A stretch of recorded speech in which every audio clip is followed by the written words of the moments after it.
Over millions of centuries, as the waters flowing west off the mighty Himalayas have made their way down to the sea, they've cut huge gorges like this through the landscape. And then 3 months ago, up here in the north of Pakistan, up where Pakistan meets Afghanistan and China, two parts of the world pressing together with mighty force slipped, and some of those mountains came tumbling down. Now, I've been nervous in other parts of the world that I've been to, but never quite as nervous as here, knowing that there might be more to come.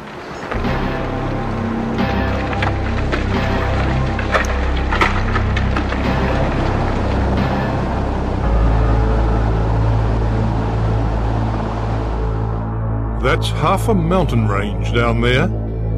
That exposed white rock is where the other half sheared off in a colossal landslide.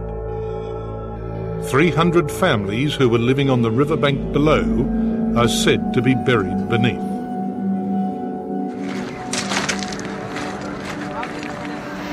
There's not much heavy equipment here. It's more sledgehammers and bare hands. By day, people do their shopping in and around the debris. And then at night, when the temperature drops to freezing, they go back to tents. Families existing. To say living would be to overstate it.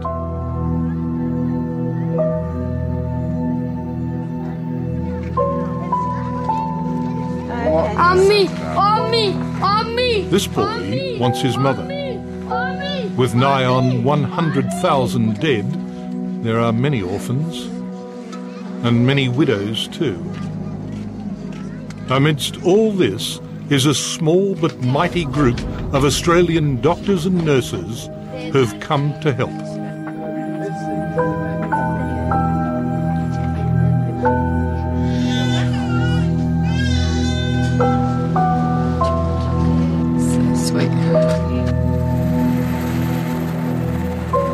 In one of the most remote valleys of all, it was uplifting to find Australian Army doctors doing what doctors are trained to do.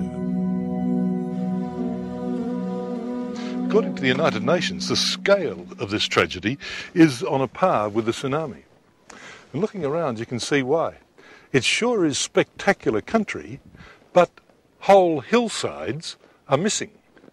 And responsibility for the health needs of the scores of villages around this valley has been taken on by our Army and Air Force. And to see them at work makes me proud to be an Australian. The only level ground suitable for a camp and a helipad was a village cornfield. Here they set up Camp Bradman, 60 men and women soldiers and 4 Black Hawk helicopters.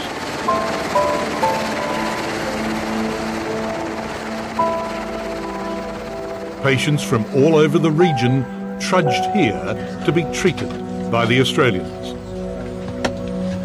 I'm better here.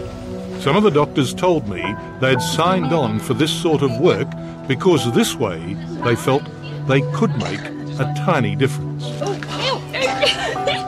That's what these people are here for. Colonel Andy Sims is the boss. And they're saving lives, they're making life better for the people here. And when you're here for 3 to months as they have, you build a wonderful rapport with the local community. And if they can give something back to people who give a lot to us, well then that's what they love to do. And that's a wonderful sign for them.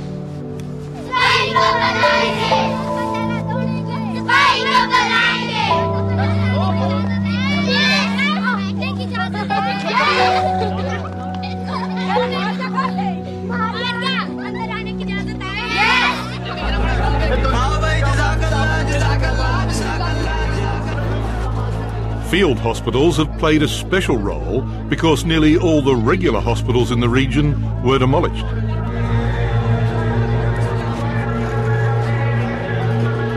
Amateur video taken just hours after the quake shows the bedlam as Pakistani doctors, who weren't hurt themselves, set about trying to manage the calamity.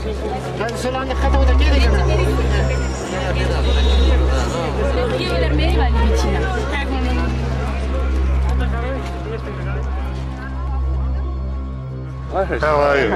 It's 10 years since we met. These days, Imran Khan is still worshipped here, but now it's for his charity work.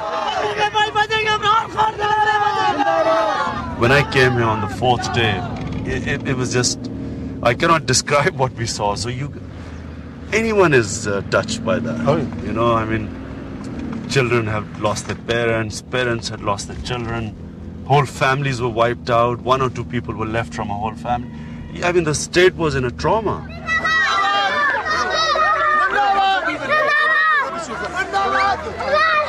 Imran is also in politics now, and he wanted to say how badly the government and the army handled the crisis in the early stages. In schools, you could hear screams of children for 3-4 days, and there was no one to help. Parents sitting on the rubble. I mean, when I can't explain to you, as a father, I find it too distressing talking about it, that the sort of scenes I saw here. Any idea how many people died in this area? Well, this whole village came down. This, you know, where we are now, this was very close to the epicenter. Actually, no one really knows, but we all think it's about 100,000 plus.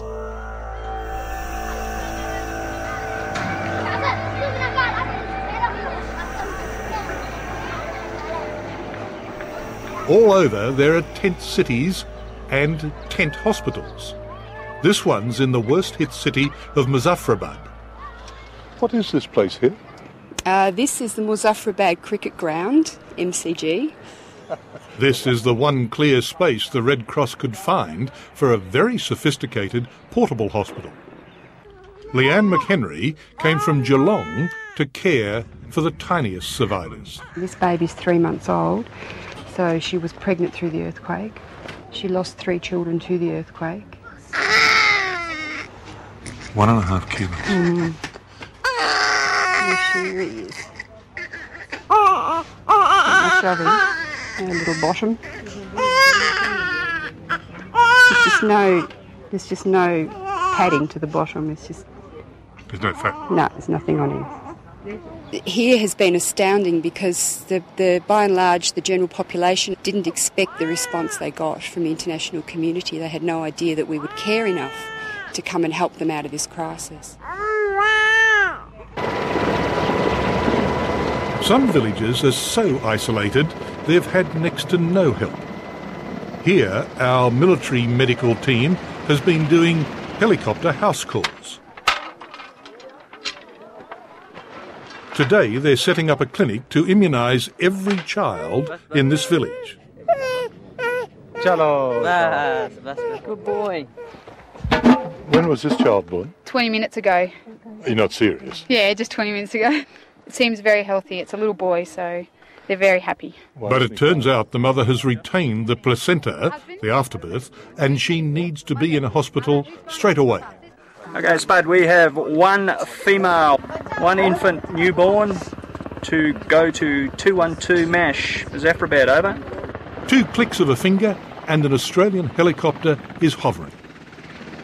If we were winning hearts and minds this way, elsewhere in the Muslim world, maybe we would not have quite the problems we do at home.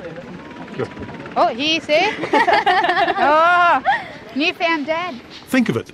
This baby will have a helicopter ride before it's an hour old. I mean, she deserves it, of course, but you're taking her out of this environment. I mean, how in heaven's name will she get back? They'll organise for her to come back. So they're not left down there, they're brought back. It's all part of the process. We won't never put them down there on their own, I assure you. Just then came another patient urgently in need of an airlift. This little boy was injured during the earthquake. He had what the X-ray shows is a fracture of his... Major, forearm. or if you like, Professor Ralph Shikatano from Royal Adelaide Hospital knows there's no time to waste. But what's happened is, since then, he's developed what looks like an infection in the joint. If this isn't treated fairly quickly, like as soon as possible, he's either going to die or lose his arm.